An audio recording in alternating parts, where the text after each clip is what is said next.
Yeah, family is definitely first. Obviously doing dishes, but RedVictor's next. Yeah, I've been working on this project for 30 years now. It's just become just something that's just got completely out of control.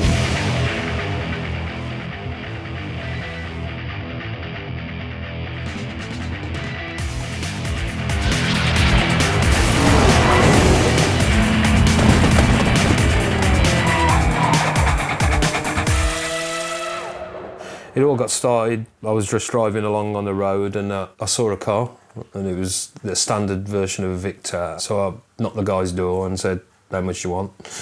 And he said 60 quid. So I bought it off him. I have enjoyed all the things of modifying the car and going out, driving it on the street, going to car shows, doing the racing thing. I have enjoyed it. I kind of don't even know what I would have done. But I'm happy to have the only street legal pro modified car in the world. That's kind of something big for me.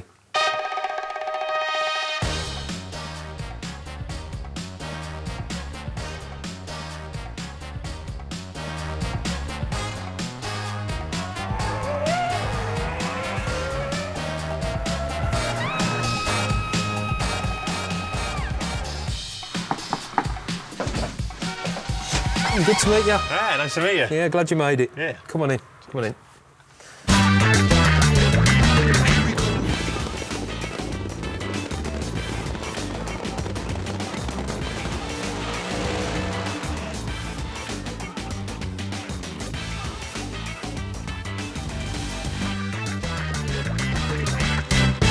So, tell me about your world record.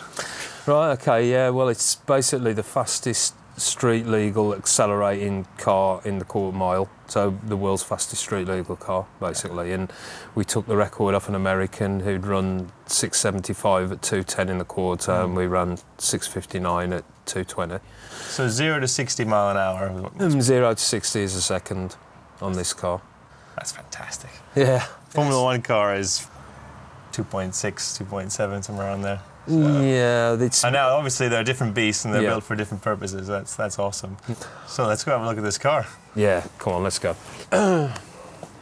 Here we go.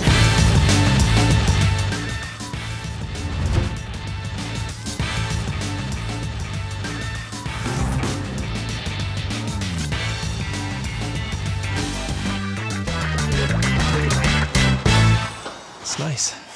There it is. Awesome. So tell me a bit about this. Well, engine is a Chevrolet, big block Chevrolet, Big which block is Chevy. yeah, based on a 454 Okay. big block, billet heads with water in, custom crank, aluminium rods. Again, it's not like a Formula One has titanium rods in the engine, but it's a long-term thing. Whereas aluminium rods on these, it's the shock.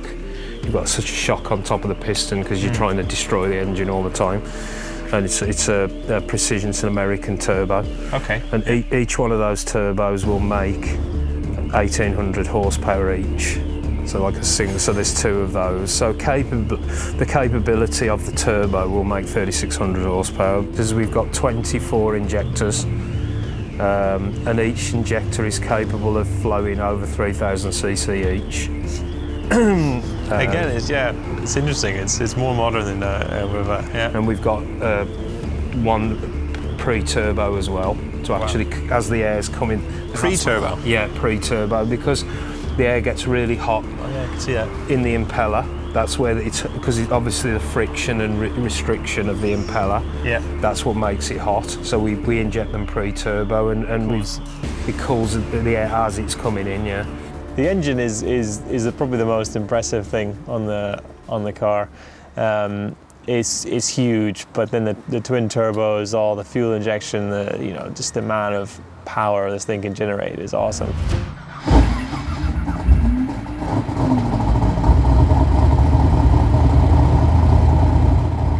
Formula One is a small little engine, and everything is very finely engineered, but this is just brute force and in power. The fuel pump on this will flow 20 gallons a minute. I don't know what you equate that to litres. 20 gallons a minute. A minute, yeah. So that's a lot of fuel, but it's needed. We reckoned per mile when we're racing. This will use 12 gallons per mile. Wow. I just realised something actually. The steering wheel on this it's on the left-hand side, which obviously most cars in England it's on the other side. Yeah. So why is that? The reason for that is on a drag race car, the engine torques the car that way. So if you sit on the other side of the car, you have to put a lot of preload into the suspension to stop the torque. All right, okay. I'd love to drive the car. I wish I think it'd be a blast. Can you imagine pulling up to the traffic lights next to some grandmother in her her Volvo or something like that, and then shooting off into the distance would be something special. Obviously, up to the legal speed limit, you know. But, so, can I have a go? Can I drive this thing? No, unfortunately. Nobody drives this but me. And the reason for that is, the thing, if it even comes near boost, the thing is just so fast, it can get away from you. And I'm sure you can drive and everything, but...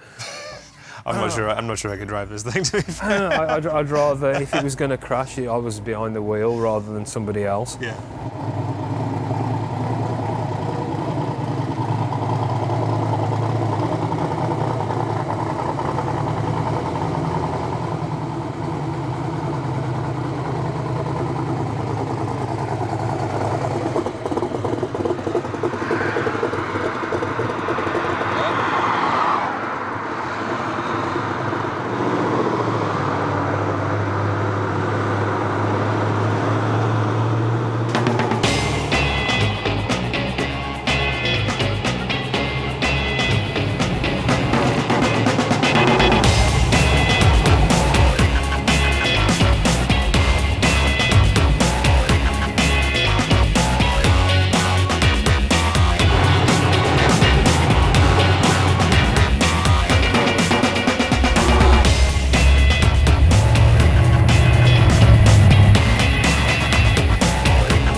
Ready to go.